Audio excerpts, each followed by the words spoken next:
What's going on, everybody? It's Willoughbys, and welcome back to the Lore Chronicles. There is so much to discuss regarding DLC Milwaukee, and we promise, talk about all of the amazing things that happened. It truly was such a wonderful weekend. We cannot thank all of you enough who said hi to us and just were super kind and nice.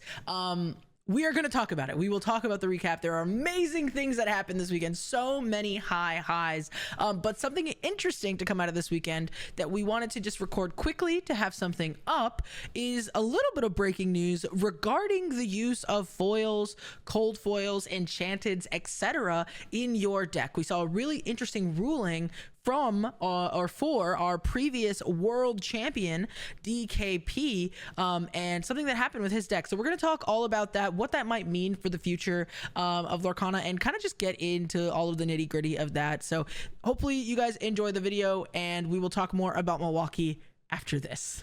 All right, so we are back from DLC Milwaukee. Welcome back, welcome home to everybody who was also there with us. We will definitely 100%, probably in the next video, be talking all about Milwaukee. Dick made day 2. You know, we got to meet a bunch of you guys who watch the channel. We got to meet a bunch of new people. There's a ton to discuss, but yeah, we're gonna discuss the shirt. We have a lot, right, to go over, and I want, and we want to talk about all of those things. But first, we're going to kind of talk about some of the news coming out of Milwaukee. As you can see in the title, this one's not really clickbait this time. So we're going to talk about that. But just to clarify, there is more to say, but we're going to start with this. So let's get to that title. Foils are banned in Disney Lorcana. Kind of, sort of, maybe enchanteds being banned is a little bit more accurate. So let's break down what happened. The promos, also promos. Yes, promos. Also probably cards that were not made in America or Europe.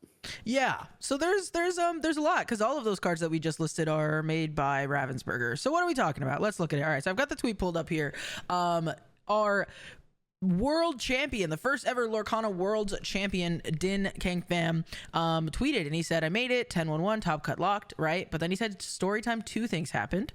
So he said, first, they showed my entire deck list round 1 on stream, so I played the entire tournament with open deck list. He said it put him in a bad position because his opponents were able to mulligan for Blurple.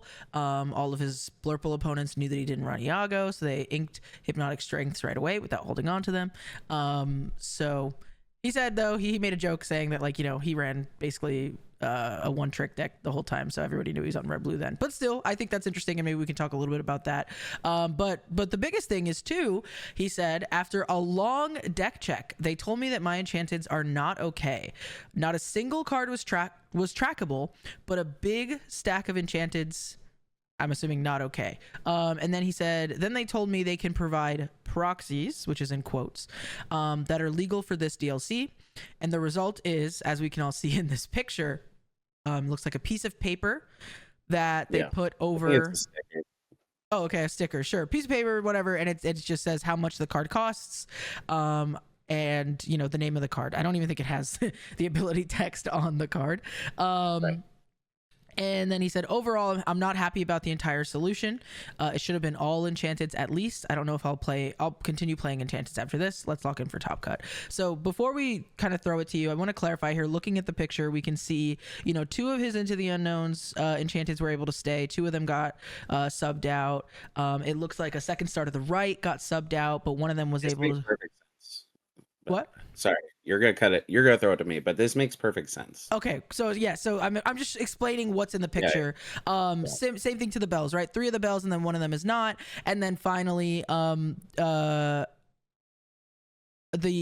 Elsa Fifth Spirit promo, which just released in those gift sets, and I think some Dumbos and something else. We can see what's on the page, right? The Hades, but the point is that it's mixed. Some of those enchanteds are okay, right? And some of them are not. And again, most notably, which we'll get to as well, this promo that was just released by Ravensburger, right? This is a product that just hit shelves.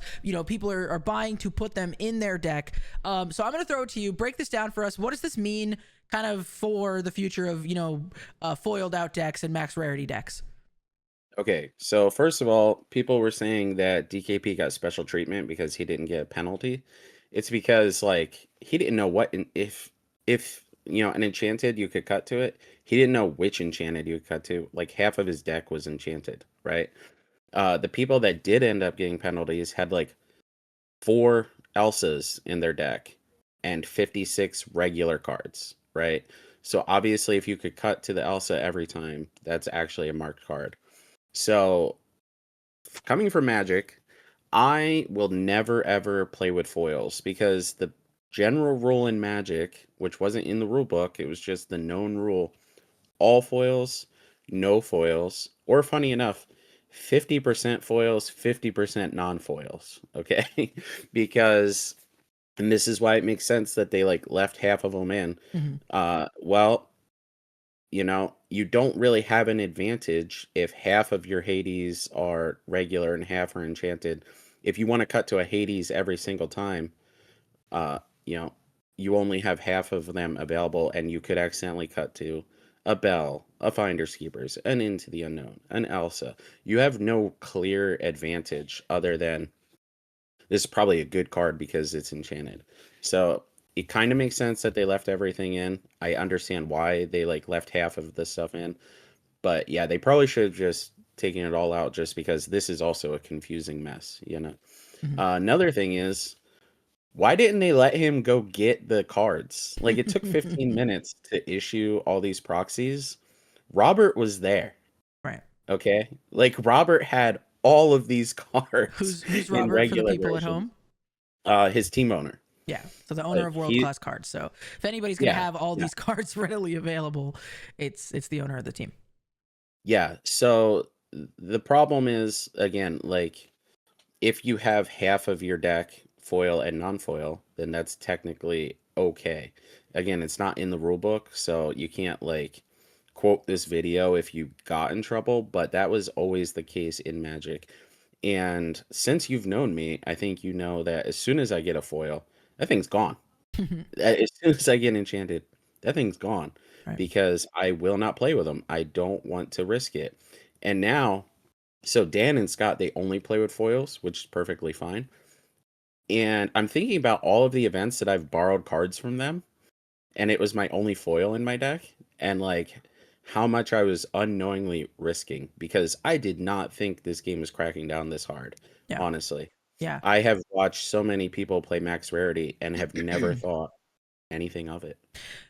Yeah, I mean there's really a lot to discuss and a lot that it goes into. I think part of why this is important to talk about is because like, especially, so I think like you say, as someone who comes from a Magic background and just card games in general, to you're like, yeah, this is a known thing. You don't want a card to stick out in your deck versus someone like me, right? I don't have that context. So before, well, even still, I'll play a random, half of them are not foil, one of them's foil, this random card's foil, because I'm just like, oh, cool, I pulled it, I put it in my deck, right? And I think there's a lot of people that kind of have that same mindset, and to them, and to me, when you say you can cut to a card, that doesn't even make sense to me conceptually. Like, you know what I mean? Because I'm like, what do you mean you can tell which one's the enchanted? Because to me, I'm not even looking at it, right? But these players that like have been playing these card games, obviously, you're gonna have bad seeds and everything. People find ways to do things. It kind of gets spread, whatever.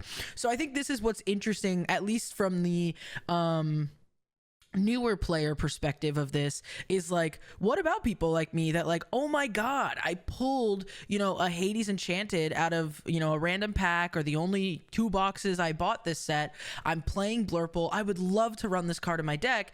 Then you take it to a DLC, you have the best of intentions, but in order to keep the game fair and balanced and what have you, maybe an opponent calls you out, maybe a judge, maybe you make it far enough and a judge does a deck check and they're like, hey, you have a one-off enchanted, it's warping because it's heavy or whatever. Like I'm not knowledgeable enough to even know what causes them to be distinctful. I don't know if it's that the foiling makes the card thicker or etc., right? So there's so many people that are going to be confused by this, and then there's also going to be more competitive or long running TCG players that are gonna be like, this should have been a thing from the beginning. So what's that balance there between someone like me that just just started playing Lorcana, and yes, I want to play competitively, but I've never done so before, and so it feels to me like, why chase these enchanteds? Why spend money buying product? Why not just get singles if I can't even run the cards that Ravensburger prints? Why go out and buy 4 gift sets of the Elsa if these are the cards that Ravensburger prints, and then someone can call a judge on me without me even knowing? Versus, yes, let's keep that competitive integrity of the game. Someone like the world champion should be held to a high standard, making sure his deck has no way of knowing what he's cutting to. What do you think that balance is for the people at home that are kind of like confused? I think I'm gonna make it like a baseball analogy. All right, you love analogies, and I love it. Let's see it. Like, let's look at locals like batting practice, Okay. right? So, like, when baseball players go to batting practice, they got a thing on their bat, on the bottom of their bat, that tells them their velocity, all kinds of stuff like that. They have stuff that is not legal once they get to the big games, right? That they can use when they are just having fun and at practice or a scrimmage or something like that. And at this point, I think that those awesome Elsa cards, I think all the great enchanteds that they print, I think that those are going to have to be at the local level only. And this isn't coming from Ravensburger, but I don't think Ravensburger is ever going to say this. But I think that this is the undefined rule. This is the Unspoken sort of, yeah. the unspoken rule. And in reality, I mean, we have 3 DLCs in a 12-month period in America. So like, if you just have to not play with them at the DLCs, you're still playing with them 99% of the time. Of course. Okay. So I think that's perfectly fine. If we just have a precedent that DLCs are the upper echelon for almost everyone in the game and that they should be held to the highest, strictest standards ever, I think that's perfectly fine. I actually don't think it's that bad of a look for Ravensburger, aside from like the people running the event and the judge staff maybe should have put out a statement beforehand. Absolutely. This also might not have come down directly from like Kyle or anyone at Ravensburger, right? This might have been the So discretion like of the judges. I don't want people to get like super up in arms with that company. We also don't know if it came from pastimes, so don't get super up in arms with anyone, okay? But I did mention earlier, DKP did not get a penalty, unlike some other people. Right. Okay. So 1 round, I'm sitting to play my game, and the people next to me, I would say one is a trading card game veteran. I've seen them on the Pro Tour for other games. Sure. The other one sits down and he's like, "How's it going?" He's like so happy. He's like, "This is my second DLC and it's my first day too, and I'm having that's a great time. amazing. How are you doing?" Yeah. And I'm like, "This guy's awesome." Yeah. Like every vibe I got from him was just like, "I'm so happy to be here." Yeah. And guess what? I had the same vibe day 2. It was my first day 2 in America. I was so happy to be there. I didn't care if I was and yeah, he ended up getting a match loss because he had 4 strengths in his deck that were from the weekly league, and that was his only 4 foils in the deck. And they said since it was 4 of the same exact card, and we could cut to it, it's now a pattern, and it could. They're like, "I'm not saying that you are doing this, but it could be used by people to know, okay, I'm drawing a strength next turn for sure. Or there's a strength 2 cards down, let me dock," stuff like that. And yeah, he got match loss. And I was trying to play my game. It's funny, my opponent had me like dead on board, and we are actually just watching this happen. Oh, wow. And then I look over at my opponent, I go, "Oh, I concede. Sorry, I was I was distracted." He goes, "Bro, me too." Yeah. Like, it was insane. Yeah. And then there was also a group of people who, going into the event, were very vocal in, okay, these Elsas are usually warped coming right out of the package. If anyone plays one against me, I'm calling a judge just to make sure. Right. And how many times do people say, "Hey, don't be afraid to call a judge"? Right. Right. We've said it. Yeah. So someone, they told me this story, so take it for whatever. And one of their teammates told me this story, so take it for whatever. They called a judge and said, "Hey, can you check those The judge checked him, said, "We can't cut to him. It's all good." He's like, "Okay, yeah." Next round, judge, "Hey, can you check those Elsas?" They had Elsas as well. Apparently the same judge. So the judge was like, "Hey, it seems like you're fishing for some game wins, and that's a pattern. So we're actually going to remove you from the tournament." So yeah, again, I know these people, Right. and I would fully trust these people, Mm-hmm. but you know, just like not everyone knows me or these people, so they can't take my word exactly verbatim or theirs. But that's the story as I was told. Yeah. I had witnessed and heard maybe 100 similar stories throughout the weekend, Yeah. and it's rough. So, what advice would you have if you're going to a DLC? I mean, this really is it's really tough because Friday night I was sitting with some friends, Hillary from Team Smash, shout out, and I saw that she had Elsa's in her deck, the promo Elsa's that you were just talking about, and I had heard the same thing, especially on Lorcana Twitter, right? That was a big thing, like, hey, beware of this card, they're super warped. Which, to be fair, I bought some from the vendors, and I was like super excited. It was after the event. It was like on Sunday. I wasn't even playing the Elsa's anymore because I did sealed all day. But I was like, oh, good, I'm gonna like use these at locals and put them in my deck. And it was the first time that I was like, oh, that's how you cut to a card, because this is literally like a circle. Like, it's no longer like a straight line, right? So they really are very bad. That being said, not all of them, right? Only one of them was that The bad. ones I opened were fine. Yeah. I also think it depends Yeah. where you opened them and where you came from. That's very true. And where you are. So to give credit, 3 of the Elsas, I had no clue they were in my deck. One of them, though, I was like, oh yeah, it just happened to be sitting at the top, and it was incredibly warped. Anyways, I digress. Hillary was she told me that she was playing those Elsas. She was like, yeah, look, I got the promos. I'm excited to slot them in for Saturday tomorrow. And I was like, oof. Be careful, because people were saying, like, to immediately call a judge if you see anybody playing them. And that's the thing. And it was like, it was a big thing. You know what I mean? Like, we were worried. We were like texting some people that we knew that were going to be judging or had judged prior events to be like, hey, is this rumor true? And the couple of judges that we talked to were like, no, that rumor's not true. We haven't heard that. We won't be looking for that. But of course, then there's also a bunch of people that are on Lorcana Twitter that are like, well, maybe we should, and it all comes from a good place, I think, is the problem. And it's just so hard, and it's so difficult, because on the one hand, yes, just like you said, we have said it, they say it there. They didn't have us do it this time. I was surprised, but usually we all raise our hands and practice going, judge, and they encourage any dispute whatsoever, any confusion, any question at all.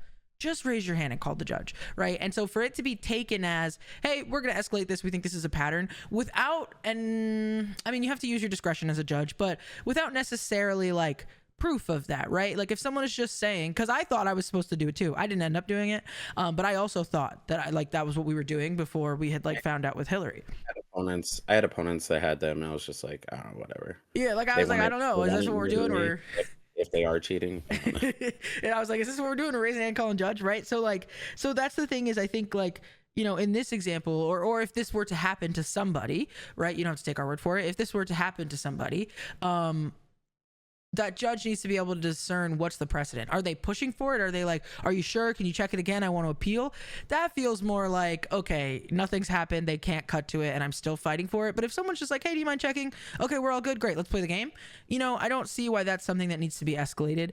Something else that I think to kind of add to this conversation that's also part of the confusion, is whether or not these DLCs are supposed to be this like upper echelon, whatever, super competitive events, like you said, because part of it is, and this is a whole other thing that I don't even know that we have time for today, but part of it is we introduced this new take back rule, right? This is a policy that they're testing at DLC Milwaukee. That was Rav Kyle's words. They're just testing the policy at Milwaukee. So that, to me, is indicative of a not necessarily less competitive entirely, like I don't think that's entirely fair to say, but you guys get what I'm trying to say, right? It's slightly less competitive in the sense that, hey, we are all learning and growing with this game together, and so because of that, we acknowledge that our audience is a lot of first-time players. If they make an immediate mistake and want to take it back, that will now be acceptable versus somebody that's just angle shooting and trying to take advantage, right? I do believe that they mean it in a good way. However, that is still ultimately a forgiving policy, because because of things like, well, resist 2 is on the board. Someone says they should know it had resist. Once I put the die, they change their mind. That shouldn't be fair. They should have read the card, right?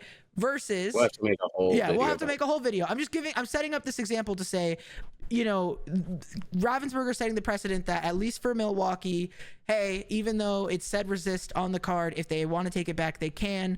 You know, to me, that is indicative of a less competitive environment. Some people have expressed, you know, it encourages faster play. You can get a little loose with it because then you can just take it back. We're going to talk about that. Point is, that is a little more lenient of a policy, right? Versus what we're kind of seeing here with, well, you can't play with all these cards. They should all be of a certain quality. It's an unspoken rule. We're not going to say it, but we're going to, you know, punish people for it. That kind of is a bit more cutthroat, a bit more competitive, a bit more competitive integrity, right? And so I think it's giving mixed signals to the players and to the audience and to the people who want to go to these DLCs. And I think that ultimately is the core of the problem, is when it's an unspoken thing. And to me, again, we don't know who this comes from. It could be Pastimes, it could be Ravensburger, it could be none of the above and the personal judge's discretion, and it didn't get appealed, so that judge was never corrected. You know what I mean? Like, it could literally be anything. But the problem is that there is no uniform standard across the whole thing. And so, you know, the players are ultimately the ones that are being the most affected and hurt by these inconsistencies. Maybe it all falls back to a judge program. Maybe that really is just where we are. But I think at the end of the day, while we shouldn't, you know, raise pitchforks in any one particular direction, I do think, as we always advocate for, respectfully sharing your opinion is encouraged, and doing it in the proper mediums, right? Ravensburger in their Discord has a space for you to provide feedback, and sharing that you are confused, sharing those anxieties of like, hey, I am a newer player. I enjoy playing with foils. I didn't know it warps my deck. What can we do? Can we make a uniform announcement for the future DLCs? Are all things that we can do. I think it's okay for people to be critical of these events happening, but that's just kind of where I'm at with it. It's just feeling like a lot of inconsistencies, and I think ultimately, while everybody is trying to do the right thing, and I truly believe that any situation, whether it, you know, played out correctly or incorrectly, whether it was fair to DKP or not, regardless, I truly believe everyone has the best interest at heart. But sometimes intention is not impact, and I do think ultimately the impact on our players is currently negative right now. So I think that's really how I feel about this. Yeah, I think that, you know, we were not making this video to try to cause a bunch of controversy. No. This was literally a PSA. Right.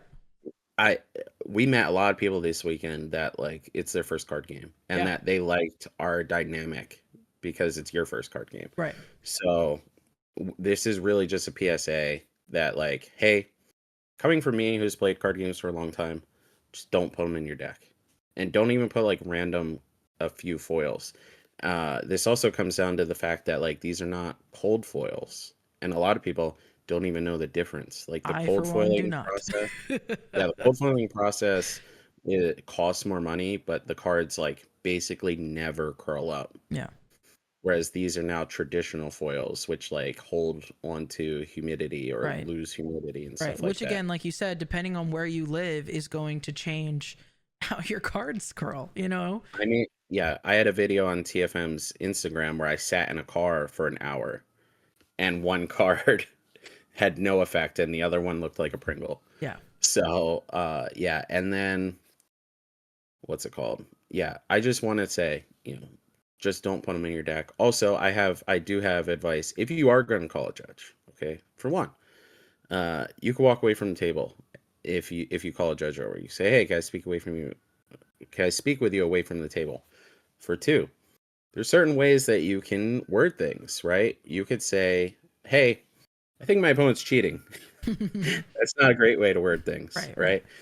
You could say what you think the problem is, and then maybe offer what you think would be a decent solution. Like, I did this in Italy, where, like, I thought my opponent might actually get a game loss, and I was like, let's not do that, right? So you could be like, hey, my opponent has 4 of these Elsas in their deck. I don't know if they realize that they're warped. Do you think we could just swap those out for the next 2 games? You know what I mean? Like, and then if the judge goes to their deck and is like, no, actually they did this on purpose, that's when the judge. Right. So anyway, that's Yeah. that's the best advice that I could give. Yeah. And I haven't heard anyone talk about like that, like even just like how to properly talk to a judge where you're not sounding like you're trying to angle shoot. Yeah, I think that's part of it too, definitely, is like understanding these judges are, you know, in some cases they're dealing with the worst of the worst sometimes, and you know they can come off of a judge call where they did just have to disqualify someone. Then you raise your hand and say, hey, even though you mean well, and you're like, hey, do you mind checking their deck for the else's? They're like, oh my god, here's another one trying to, you know what I mean? It's like you never know what anybody's going through, and so just like you said, protecting yourself and being like, hey, I just want to clarify, you know, I don't want X, Y, or Z to happen. I'm just asking for this reason, and clarifying your intentions as best as possible. You know, nobody's perfect, and we're all subject to our own human emotions, and things like that are going to happen. Or if you're concerned about something, you know, and you don't feel it's fair, be like, hey, I would like to appeal just because I'm confused about this process, or I would like clarification on this. You know, I had to ask a judge, just like at a set championship, a question about a ruling, because he himself was also confused, and he had to go check, you know, where it was in the rule book. It was like early on during like Stitch days. So, you know, when he gave me what his ruling was, I was like, hey, I totally respect what you've ruled. I don't want you to think I'm fighting with you, but I do have a question because of like a conflict that I know. May I ask you and present this information to you? And he was like, yes. You know, so I set it up by saying, hey, I'm not trying to argue with you. I don't want to get disqualified by arguing with the judge. I just heard something different. Do you mind if I share that with you? You know, and that's different from like, well, you need to check again because I heard this. You know what I mean? Like, it can be heightened emotions, it can be heightened situations, but just trying to keep your cool. But yeah, I mean, at the end of the day, it's a really tough situation, and I do want to give credit where credit is due to at least my personal experiences over the weekend, which is only the couple of different, you know, staff and pastimes and Ravensburger people, not Ravensburger people, but like the people in the Rav shirts that were given out by Ravensburger rather. I had a lot of nice people who were helpful, understanding when I got like accidentally dropped from things and saying, hey, I missed out on these tickets, you know, doing their best to do these things. So I do feel like everybody was doing their best this weekend. And like you say, just based on the conversations that we had with people, when Dick says don't run the foils, he's not saying at locals we should all be able to express ourselves there. Sure, you might have a local or two that gets a little up in arms about it, but I think realistically we're playing for fun. Yeah, we're playing for fun. Sometimes we're playing for store credit and packs, if that, you know. So for locals, go wild, go crazy. That's why I bought my play set of the promo Elsas, because I was like, cool, I'll use these at locals. But for a competitive event or a DLC, at least in the main event, maybe not even for attendee stuff, just be aware, you know, for some people this means a lot, for some people it means very little, and because of that, you know, you never know what you're gonna get, and it's just best to kind of just cover your own butt. Cover your bases. Cover your bases. Another baseball reference. Yeah. So kind of just a quick PSA. I think it's an interesting story that kind of came out of this weekend, and it's going to set a lot of precedents moving forward. Curious to see, you know, kind of what comes of all of this. Is there anything else that you think is important to talk about, at least in this realm of, you know, situations? No, we'll see y'all soon. It's probably going to be a lot to talk about, so give us some time. Yeah, it was a great event. It was an amazing event, and also, you know, bad things happen and great things happen. So there's so much good though to talk about the DLCs. I don't want this to come across as like, hey, we have, you know, the first thing we're jumping on is drama. I think it was more like, hey, we're really busy. We want to get something out to acknowledge the DLC, and this was just the first thing on the table that I think is the easiest too. But yeah, recap coming soon. Just woke up. Yeah, from DLC. Yeah, everybody's traveling and stuff. So recap coming soon. Thank you guys for all the support, and we'll see you in the next one.